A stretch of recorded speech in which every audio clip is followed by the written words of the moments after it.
త్వరలోనే జగన్ పెద్దిరెడ్డి సహా వైసీపీ నేతలు చాలామంది అరెస్ట్ అవుతారు అని చెప్పి బీజేపీ ఎమ్మెల్యే ఆదినారాయణ రెడ్డి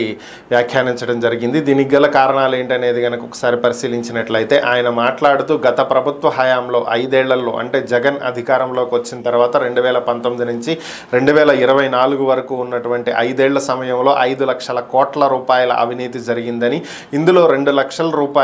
లక్షల కోట్ల రూపాయలు జగనే తినేశాడని, మిగతా 3 లక్షల కోట్ల రూపాయలు మిగిలినటువంటి వాళ్ళందరూ కలిసి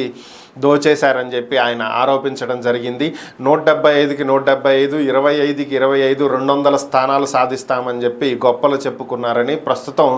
అటు 11 సీట్లు ఇటు 4 సీట్లతో 15 సీట్లు మాత్రమే పరిమితమయ్యారని, భవిష్యత్తులో ఇది 0 అయ్యేటువంటి అవకాశాలు కూడా కనిపిస్తున్నాయని చెప్పి ఆయన వ్యాఖ్యానించడం జరిగింది.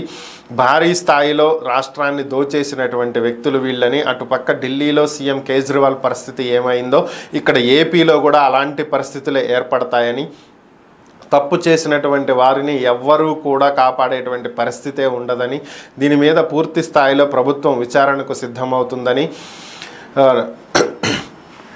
లిక్కర్లో ఇసుకలో ఇలా భారీ స్థాయిలో అన్నింటిలోనూ దోచేయటం జరిగిందని, ప్రస్తుతం సిఐడి కేసులతో పాటుగా ఏసీబీ కూడా విచారణలు జరుపుతుందని, సోదాలు నిర్వహిస్తుందని, రైడ్లు జరుగుతున్నాయని, ఒకవేళ 40,000 కోట్లకు పైన ఏదైనా అవినీతి జరిగినట్లు అనిపించినట్లయితే వాటిల్లో ఈడీ కూడా ఇన్వాల్వ్ అయ్యేటువంటి అవకాశాలు కనిపిస్తున్నాయని, మరొకసారి వీళ్ళకి భారీగా అరెస్టులు అయితే తప్పవని చెప్పి త్వరలోనే పెద్దిరెడ్డి, జగన్ అలానే మరికొంతమంది వైసీపీ నేతలు ఎవరైనా సరే వదిలే ప్రసక్తే లేదని, అందరూ అరెస్ట్ అయ్యేటువంటి అవకాశాలు ఉన్నాయని చెప్పి ఆయన వ్యాఖ్యానించడం జరిగింది.